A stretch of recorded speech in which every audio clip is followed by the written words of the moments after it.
Welcome and thank you for standing by. At this time, all participants are in a listen-only mode. During the Q&A session, if you'd like to ask a question, you may press star 1 on your phone. Today's call is being recorded. If you have any objections, please disconnect at this time. And I'd like to turn the call over to Ms. Earlene Dowell. You may begin. Thank you, Ted. And thank you to Lisa Glover from the U.S. Census Bureau for hosting our webinar today. On behalf of the U.S. Census Bureau and a partnership with the Council for Community and Economic Research and the Labor Market Information Institute, welcome to our April LED webinar. Before we begin, just a few house cleaning items. Participants will receive an evaluation survey when they log off from the webinar. For those of you who are unable to complete the survey today, you'll receive a follow-up email in a few days with the survey link. With that, it is my pleasure to introduce Reza Sardari as he presents Transit Accessibility and the Spatial Mismatch Between Jobs and Low-Income Residents. This presentation seeks to address transit equity challenges in Dallas. His research includes a comprehensive quantitative study of the transportation metrics that impact equity and efficiency of the transportation system for transit-dependent populations. Reza Sardari has more than 9 years of experience in urban planning, transportation modeling, and GIS analysis. He specializes in spatial analyses and GIS land use and transportation models, and all things providing smarter growth for cities. Reza received his PhD in Philosophy of Urban Studies affair at the University of Texas at Arlington, and his professional education at Massachusetts Institute of Technology. With that, I hand it over to Reza. Thank you very much, Earlene, for the introduction. And thank you all of you at the U.S. Census Bureau for this opportunity. Good afternoon, everyone. Thank you for attending today as we're going to explore job growth and the use of and the concept of spatial mismatch to understand the gap between jobs and low-income residents within DFW area. Let's start with DFW area in 1990. DFW area in 1990, we had population about 3 million and with employment about 2 million in 1990.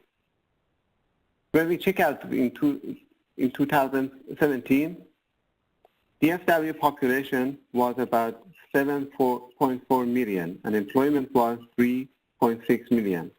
As you see, it's almost double. DFW economy is growing over the last decade. A number of large companies and headquarters either relocated or expanded their operations here. That caused a fast-growing suburbs in this region. When we compare these aerial images over time, we can track these land use changes and land development in this region. And the question is, what about the job? How to track job changes in this region? This is the motivation for today's presentation. We are looking to know where new jobs are added in this region, where low-wage jobs are located. Are these jobs accessible for low-wage workers or not? Where do they live if we are analyzing their location or home location? Do they have access to public transit? If public transit is not available, is it affordable for them to move closer to new job centers? To answer these questions, we are referring to the concept of a spatial mismatch. That is one of the motivations and the concept that we are going to over the basic and the input that we need.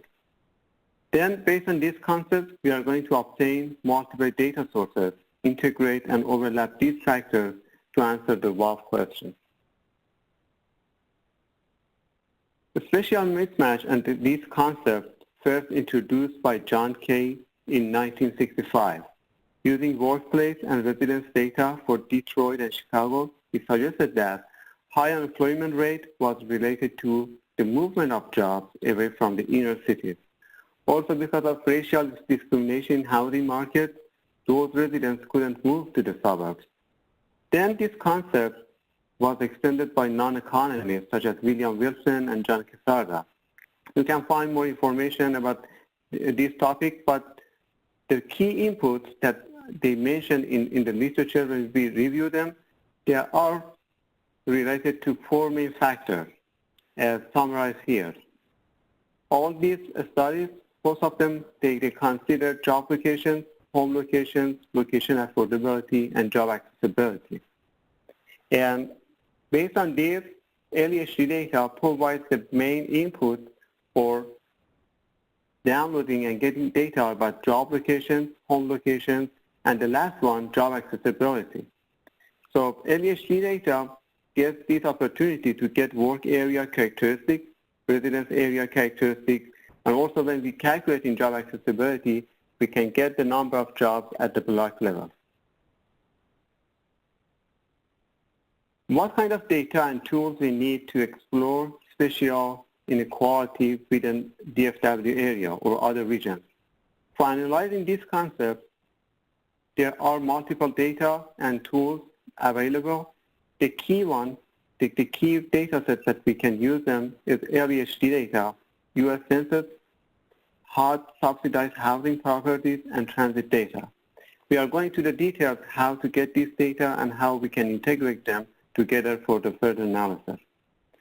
Also, we need other applications such as LEHD on the map data and American Fact Finder to download the raw data that we need. And also we need other applications such as ArcGIS or other mapping tools such as QGIS or Mapbox to overlap and visualize the trends by using these data sets from LEHD, Census, or other data sources.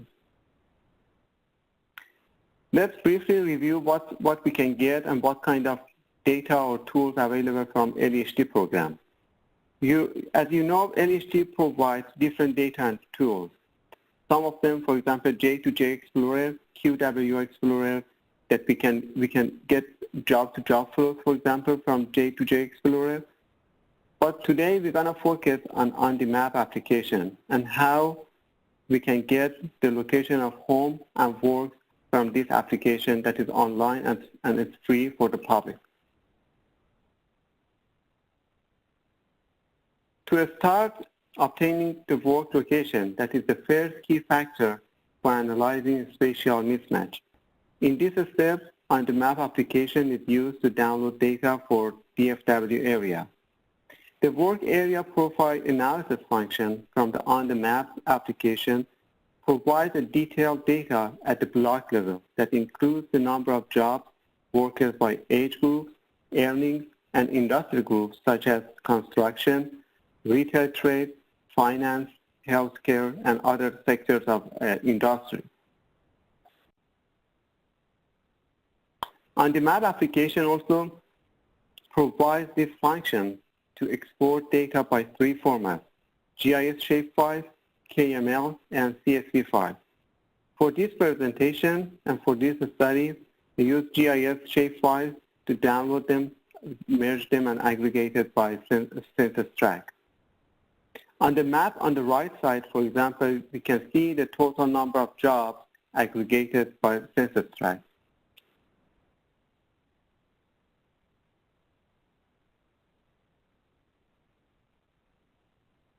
LEHD historical data provides this opportunity for mapping job goals.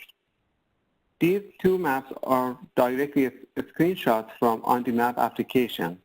As shown in 2015, the map on the right side, it shows that more jobs moved to the northern sector of Dallas when we compare it with 2002. During this time, in the past 13 years, many headquarters are moved or relocated to this area. As you can see, this area is far from Dallas CBD, about 25 miles, and the main access is D&T Tollway or Dallas North Tollway.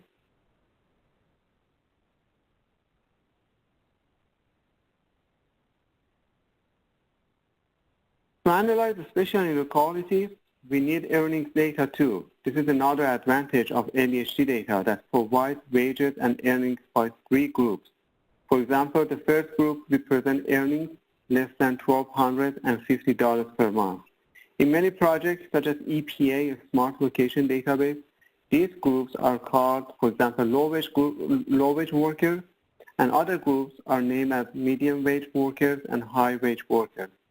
I'm using the same terminology for referring to low wage workers or high wage workers in this presentation.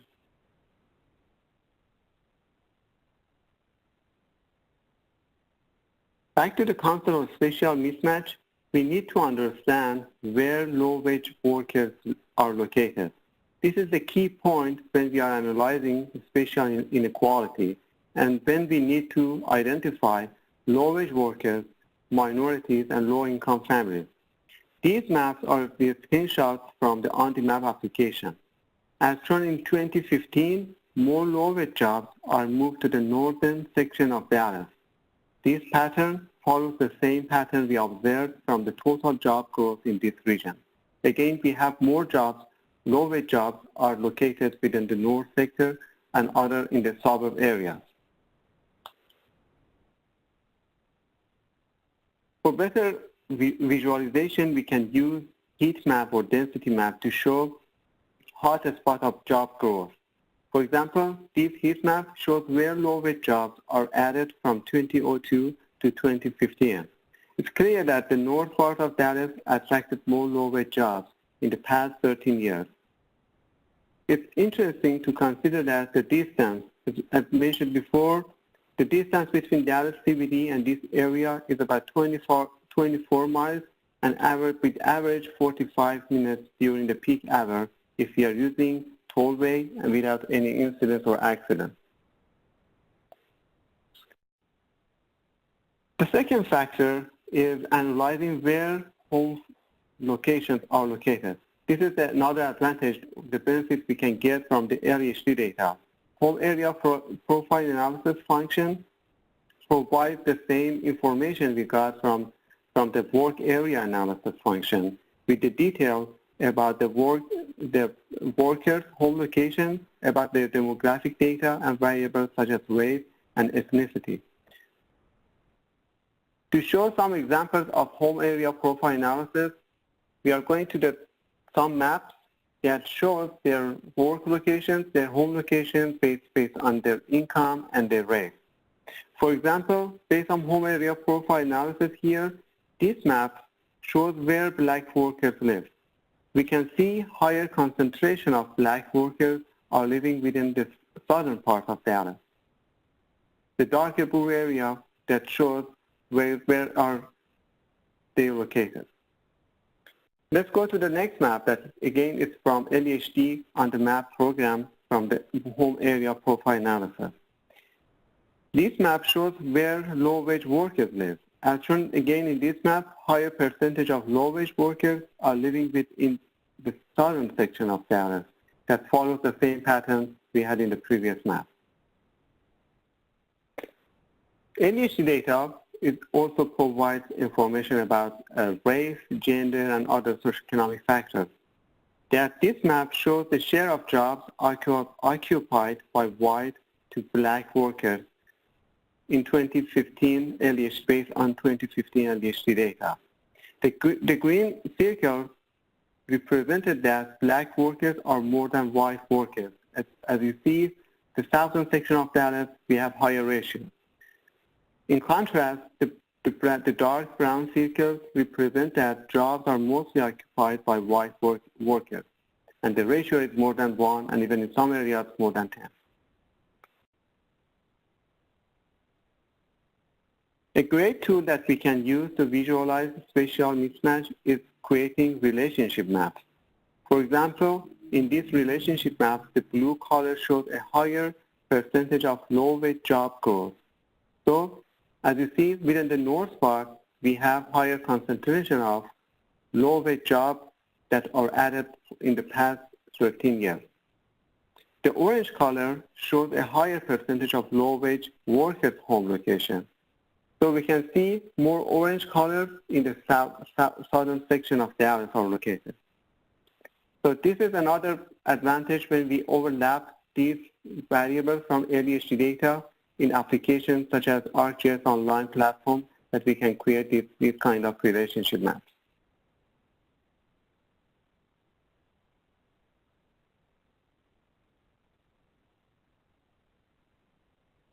Another data set that we can use to show the patterns and observe what's happening inside DFW area is EJSCREEN map.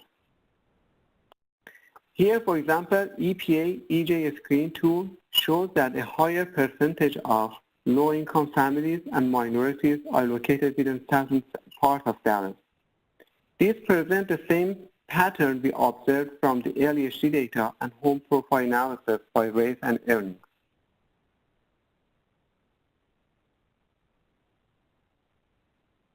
Another key factor is location affordability. Based on the housing plus transportation cost index, if housing and transportation cost is less than 45% of household income, that location is considered as affordable place. There are different databases and tools to investigate location affordability that we see here three main resources: HUD LIHTC or Low Income Housing Tax Credit Properties Database, Location Affordability Index by HUD, and H+T Index from CNT. How to integrate this database with job and home location. For example, here this map presents location affordability based on H+T Index criteria.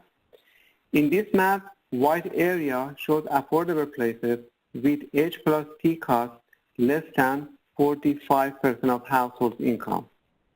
It's clear that the north part of Dallas is not affordable for typical households.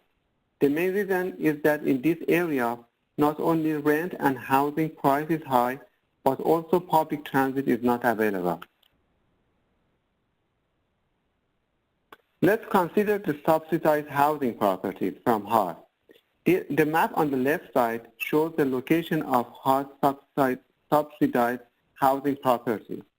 This map is overlapped with the heat map of low-wage jobs added from 2002 to 2015. As shown in this map, new job opportunities are far from low-income families who live in subsidized housing, particularly within the southern section of Dallas.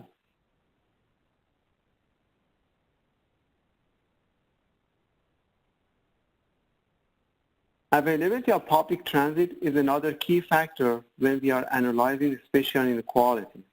A new job opportunities, as new job opportunities are moving to the suburbs, it's important, it's critical that workplaces are accessible for employees, especially low-income workers who don't own a car. The main source for public transit data that we can refer to is GTFS or General Transit Fit Specification. This GTFS data provides real-time transit data, and we can get the location of transit and the stations based on the agency's information that they provided in this platform. You can find more information about transit data here from either GTFS or EPA Smart Location Database that they have summarized these variables and GTFS data and bus stations in their smart location database.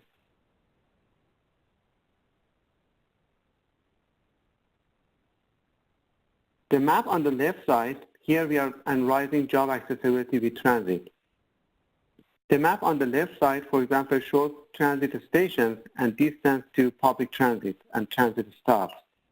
The map on the right side, we are overlapped with the heat map of job growth based on the LEHD data.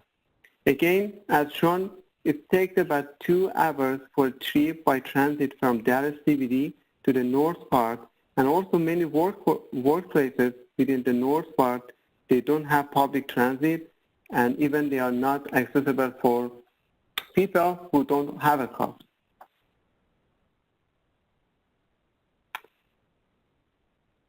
The last step is data integration. Now it's time to integrate all these factors and these variables together. Till now we have investigated multiple databases and data tools. The last step that we are showing how to integrate and to get the benefits of mapping tools to overlap these variables together. There are different options such as QGIS, ArcGIS, and MapWise.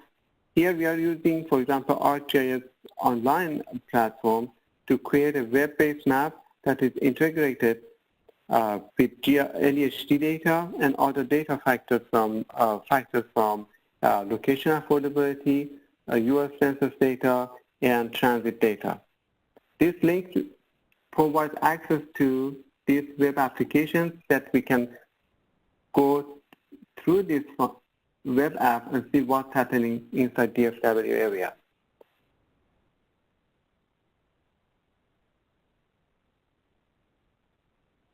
Just a quick note, till now I have DFW plus 5 other metropolitan areas such as Houston, Boston, and Chicago added in this platform.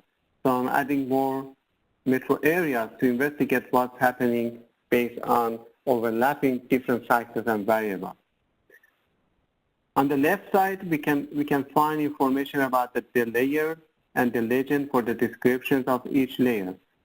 When we click on the layers button here, we can find different variables that are added in this platform. And one of them, for example, is transit accessibility, that is based on GTFS and ESRI summary layer. Let me turn off some of these layers, and we are going to add these factors and investigate what's happening in this area.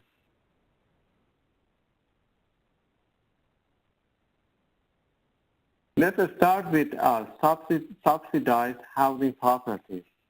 When we turn on this layer, we can find the location of these properties that is a national level. This is based on 46,000 properties that are geocoded by HUD, and you can access these files based from their website.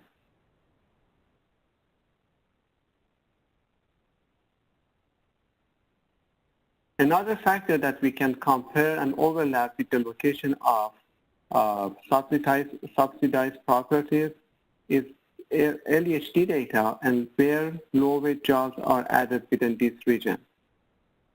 We can create this heat map and add the heat map and present the hottest spots of these low-wage jobs in this region.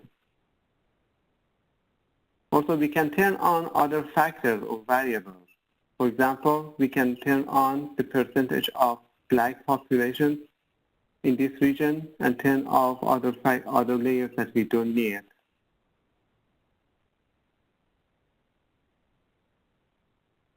So we can find a gap between how low-wage jobs added in this region and where other minorities are located. Also, census provides other information about the unemployment rate and poverty rate, information about the school. So let's check, for example, about the unemployment rate with this region.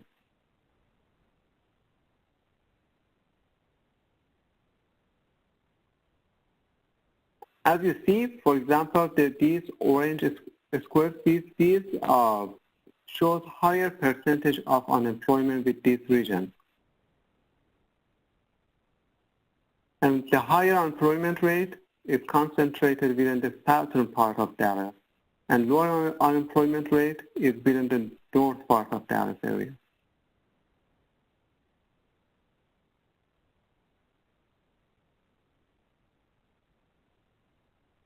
Let me turn on transit access and look at how public transit is available for residents or low-wage workers. When you zoom in, we can see the location of bus stops and walking distance to transit stations. This is the area that we have most of the jobs are relocated. We have headquarters such as Toyota, and we can see IKEA and other information that we can turn on other base map to see other information based on the area of photos. But let me click on the information that is summarized based on LEHT data. For example, in this area, we had about 3,000 jobs in 2002. And in 2015, we have about 12,000 jobs, almost 4 times to compare with 2002.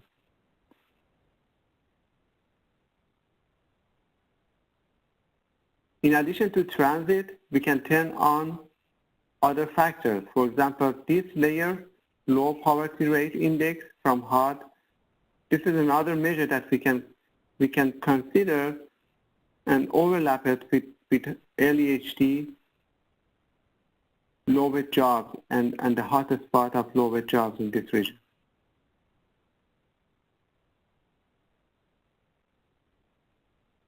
So let me go to other area, for example, in Houston, that we can summarize and add other information based on LHD and add it and overlap it with factors that are available from HUD, from the GTFS, and overlap in ArcGIS online platform that you can use it to compare and analyze each region.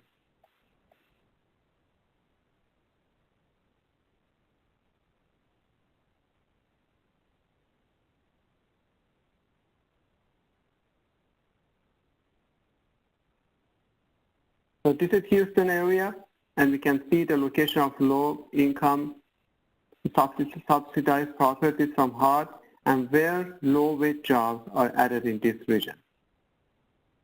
I'm not going to the details for other metropolitan areas. The link is available here, and you can use it and investigate. If you have any suggestion about other metro areas, you are more than fine. Please send us an email, and I'm going to include that region in this platform.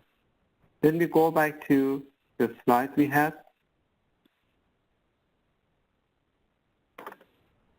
So till now, we talked about spatial mismatch, and we talked about the main key factors that we need to investigate these concepts.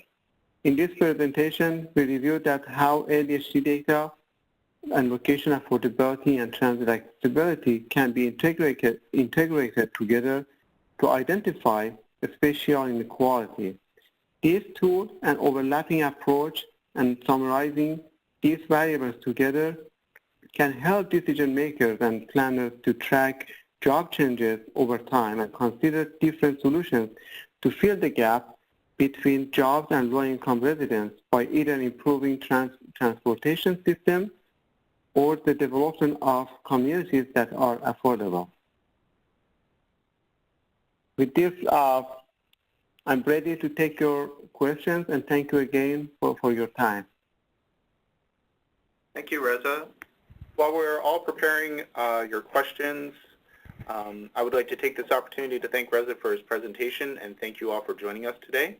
I invite you back next month on Tuesday, May 14th at 1:30 p.m. when Andy Haight presents Accessing the Quarterly Workforce Indicators in the Census Business Builder. And now we will take your questions.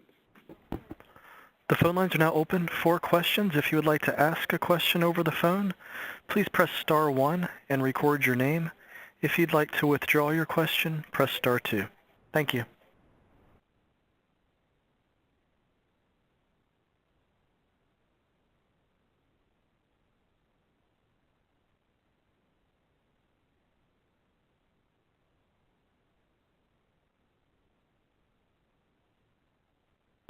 There is a question in the queue from Dr. Ragsdale. Your line is now open. Oh, hi. Thank you. This was a very a well-developed and very thoughtful presentation. I was also wondering about other ethnic minority groups, for example, Latinx and also Native Americans, if whether you have researched or thought about those populations. Thank you. Thank you so much for this great point. Yes, fortunately, we have this data from NEHD data. For this presentation, I just tried to reduce the number of maps, but I'm going to add other factors, for example, Latino or Hispanic or Asian and other races that are available from LEHD on the map. And a related question or comment is to see the incremental changes from, I think you started in 2002 and then went to 2015. It would be very interesting to see how those groups changed over time in some incremental way, like maybe every 2 years or 3 years, if we had a visual way of understanding spatial inequality across time visually. Does that make sense? Yes. Yes. Yes, that's possible, as we have, for example, ADHD on the map for most of the region. We have from 2002 for each year. We can track changes by race, gender, and even age of workers and their home locations. So it's definitely possible, but in this presentation for this study, I didn't focus on that part. But that's a good point. I'm going to include it for extending this and including in the web applications that we are working on that. Yeah.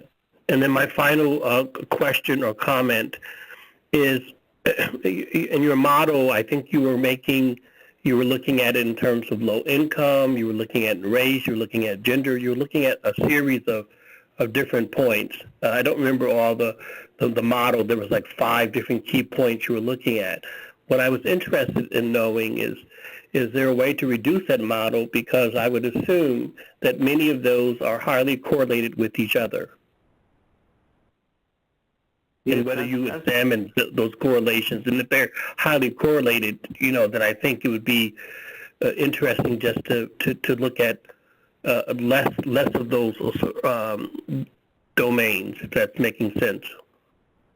Yes, to do this kind of analysis, especially when we are doing statistical modeling, yes, because of these high correlations, or we can use either factor analysis. But here, the approach I used, it was using ArcGIS and visualizations and creating hotspot and, for example, the relationship map. For other variables such as income or poverty rate, these factors are highly correlated. So we can reduce and selecting the factors, or using other approach such as ACM model, that we can incorporate factors even if there's a correlation between these variables.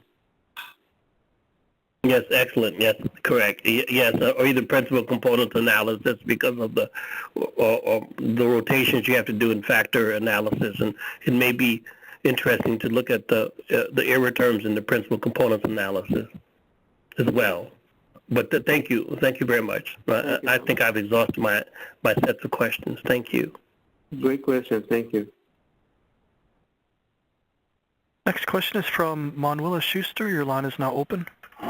Yes, hi. Thank you for the presentation, and I also want to commend the Census Bureau for all this excellent data that's being made available and all the tools.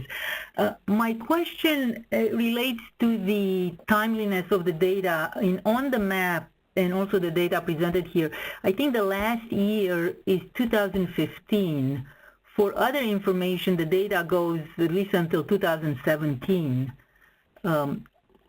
How is that data obtained, the data that's used on the map, especially which relates to where people are commuting from one place to another?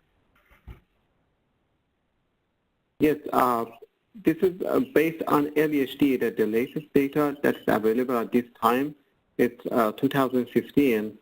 So when we see, for example, for the poverty rate, we can use American Fact Finder or ACS. For the most recent one, you want to have the same year? That your question is why there's a gap there's a lag between what we have from on the map data and what we can get from other data sources? Yes, like for example, why couldn't they get on the map data in terms of commuting patterns up to through 2017, let's say? Reza, I can answer that. This is Ernie. Sure. Okay, so we apologize that we don't have data for 2016 and 2017 yet. We are working out details with one of our larger partners, mostly the Office of Personnel Management, which provides the federal employment.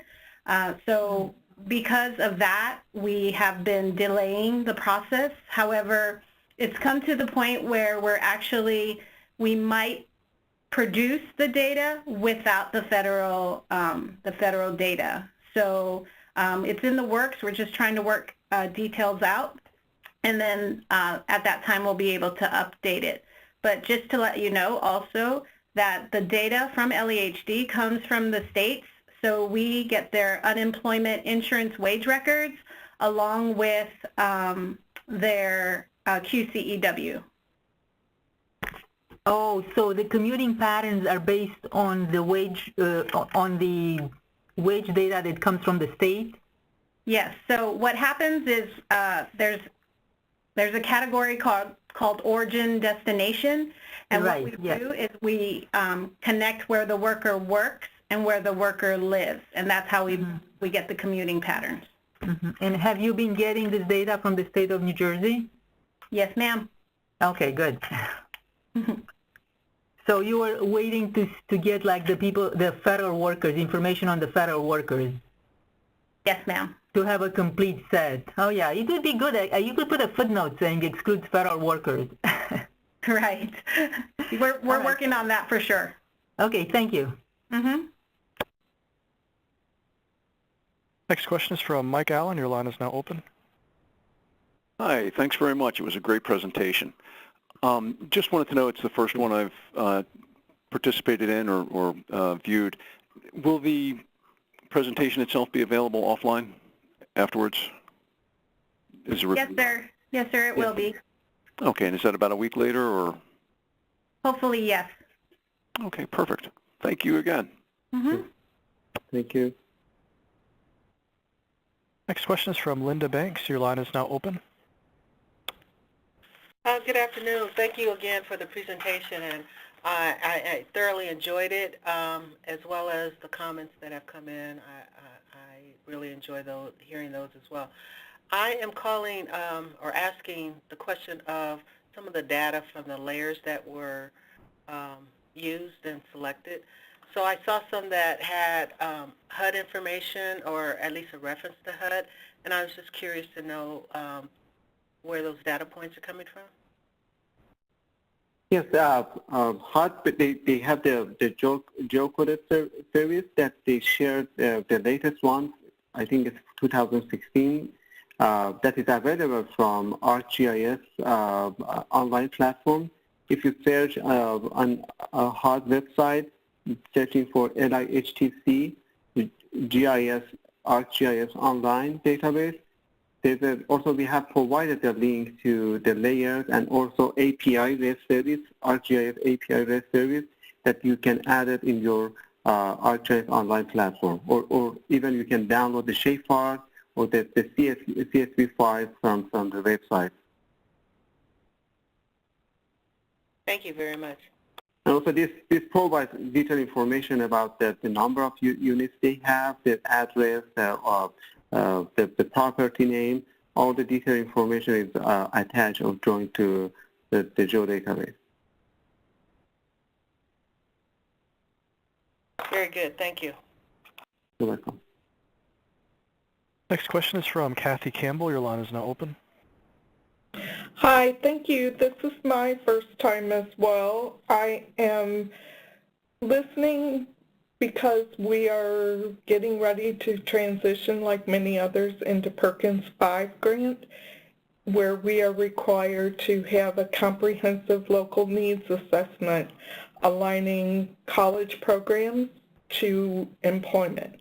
And I was wondering if there is some place in the LEHD data that has specific occupations. I'll answer that one also. No, Thank you, Eileen. we do not. We don't have occupation, but we do go all the way down to the 4-digit NAICS code in industries, but unfortunately we don't have occupation. Usually you can find that in the American Fact Finder or the American Community Survey if you need that information, and BLS. Thank you. Mm-hmm. Next question is from Elfrida Jones. Your line is now open. Thank you very much. I appreciate the presentation. A lot of data, and my question was already answered about having access to the PowerPoint presentations for further study.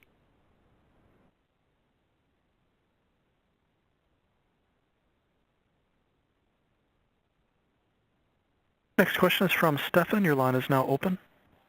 Thank you. Reza, great presentation. Thank you on that.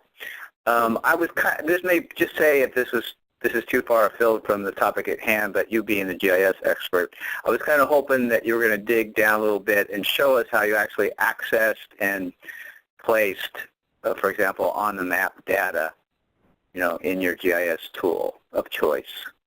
Is that something you intended to show or can show, or maybe the next presentation? Thank you. Sure. I don't know if we have enough time, but I think there are very good tutorials on LEHT program, the website, that shows step by step how to get the data or download it and define it and select the area that you are interested. If you are looking for a specific metropolitan area, or that then you can download that data and define either for home area or work area profiles. I'm not sure that we have enough time today for going for online instruction and step by step to downloading data. Do we have time, Ellie? I don't think we do. I mean, how long would that take you? Let me go to on the map. Maybe if he could send an email. Sure. Could you? I could just look, for the other seminars, no problem. Okay. Thank you. We're happy to help you, though. Thank you. Next question is from Dr. Tosa. Your line is now open. Hello? Hello? Hi. Oh, hi. I'm sorry. It's Dr. Koza. My questions primarily have been answered by many of the other participants, but I do have one last one that I would like you to address if you can, and that is you brought up some serious issues in terms of, the separation of job opportunities from families, low-income families that could benefit from those jobs. And I was just wondering, has this data ever been used to match services with needs of these different, pockets of isolation virtually from jobs that you've shown? In other words, I'm sorry? No, go ahead. I was looking for support services primarily like for the working poor, the ones that have real asset limitations and constraints on their income, but they are employed. And no, so getting better jobs. No, it's not included. If, as I know, there are some data available from Census. For example, if they are dependent by food stamp or SNAP program, these kind of variables we can get from ACS or Census, American Fact Finder, and overlap it to the job growth and opportunities. But you don't know of any organizations that have used, your type of data analysis and trying to match services with those that have real needs? I'm not aware of that. So. Okay. All right. So thank you so much. That was my question. Thank you. Thank you. Great talk. Thank you. Next question is from Joshua. Your line is now open. Hi. Thank you very much, Dr. Reza Sardari, for your presentation. I think the information is extremely helpful. I wanted to know that with the shifts that you're trying to capture, I know that there's a lag in the data, but I don't know if based on analysis or anecdotal observations, is that the information that you're capturing in those shifts that you see happening, how timely is that, and how reflective of that is based on like some normatives that you've seen of how populations move or how jobs move and the gaps that you're seeing? For the gap, the timeline that we tied from 2002 to 2015, it was the timeline, because we cannot get other information from at this time from ADHD back to 2000 or 1990. So we started from 2002 to 2015 and calculating the job growth and compared with other socioeconomic variables. Okay. I know there was a question about looking at different time ranges and then what those shifts look like.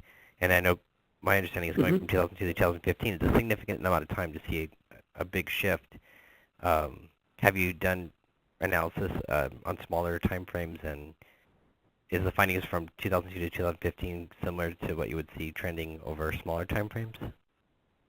Yes, it's possible. I had other analysis for year to year, for example, 2002 to 2003, 4, 5, but it's not included in this presentation. But definitely, I think I can add the slides I had from year to year job growth within the region. Because my understanding is that you would see like a creeping thing happen. It's controlling for shocks, of course. Okay. Thank you. Thank you so much. I appreciate it. Next question is from Tom Mills. Your line is now open. Thank you very much, and thank you for the interesting presentation today. My question is that you've done a great job of showing how jobs have grown and migrated to the northern part of the Dallas metro region, and where low-income families are located, it appears, south of downtown. I'm curious about change in where those families live. While you've shown change in job growth, I'm curious, was there also a change in where people live, low-income families live? Maybe there was gentrification, which is pushing them further south. So not only is it that the problem isn't just that jobs are growing north of where people live, but maybe people are also moving further south because of economic displacement. I'm curious if that's what's also happening. That's a very great point. That definitely I have, because now I added just job growth and added jobs within this region. The next step, based on your point, I want to add the homework and see how low-income families, the locations where they live, is changing over time to overlap with these factors that we see here today. But now, unfortunately, no, I don't have the analysis to show what's happening based on the time and the over time changes for where they live and based on their income, their race, and even their gender. It's possible based on ADHD on the map data for home area profile analysis, but I want to include it for the next step. Yeah, that would be really interesting. Just speaking from our experience here in Portland, Oregon, what we're finding is that most affordable areas to live are kind of in the far eastern part of the region, and the job growth is taking place in the far western part of the region. And so, people are the jobs and the people are moving in opposite directions from one another. Yes. This is the key point that we try to understand and find a gap between this high concentration of low-income families and subsidized housing within the southern part. And when we check out the number of subsidized housing properties within the north part, there are few numbers. So even if they don't, for the first, public transit is not available. If they want to go closer, they cannot afford to rent or find a property to live. Thank you again for your point. Sure, I'm going to include for the next step.